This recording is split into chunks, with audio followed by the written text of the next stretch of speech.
Le Kenya glisse vers le chaos politique et l'hypothèse de violence intercommunale se fait de plus en plus tangible.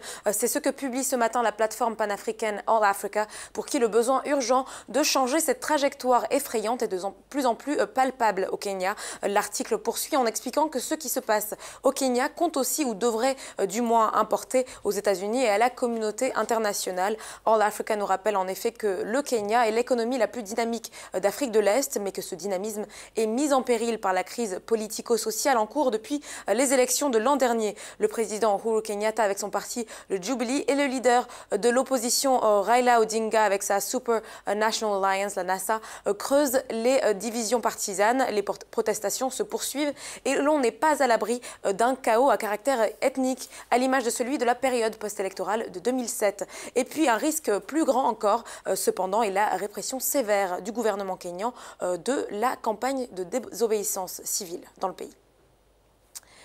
Et puis à l'heure de la révolution numérique africaine, la protection des données personnelles devient un enjeu pour le développement du continent, tandis que l'Europe renforce son arsenal juridique. Et bien l'Afrique en est encore à des balbutiements en la matière, avec des situations inégales selon les pays. C'est le constat fait par Tel Quel Maroc, le journal chérifien, qui rapporte que le 22 février dernier, de nombreux responsables se sont donné rendez-vous à Casablanca pour une conférence internationale organisée par la Commission nationale de la protection des données à caractère personnel.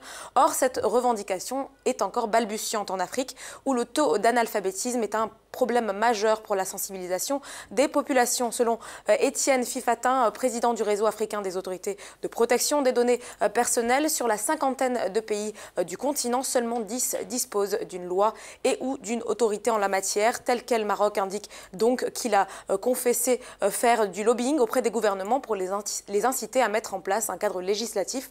Mais, et je le cite, il est difficile d'amener les gouvernements à comprendre que la protection des données personnelles fait partie des droits humains et doit être une opportunité de développement. Et même pour les pays qui ont une législation avant même d'être promulguée, eh bien les lois sont souvent déjà dépassées. Enfin, la twittosphère noire est en colère après qu'un photographe britannique blanc a créé un modèle digital à la peau foncée. Cameron James Wilson a expliqué avoir créé le mannequin virtuel prénommé Choudou dans le but de représenter la beauté contemporaine. Et si le grand mannequin à la peau ébène compte près de 40 000 followers sur les réseaux sociaux, elle a également créé la polémique puisque de nombreux internautes perçoivent cette création comme une manifestation de l'exploitation de la négritude par la communauté blanche. Les tweets sont assez radicaux, comme nous le montre OK Africa. Un photographe blanc a créé un modèle noir, virtuel et offensif car il s'est rendu compte du potentiel financier que cela représente. Aujourd'hui, écrit un internaute. Et puis, écoutez aussi cet autre tweet. Il y a des centaines de mannequins à la peau foncée qui sont aussi belles. Ce type de beauté est très commun au Soudan, par exemple.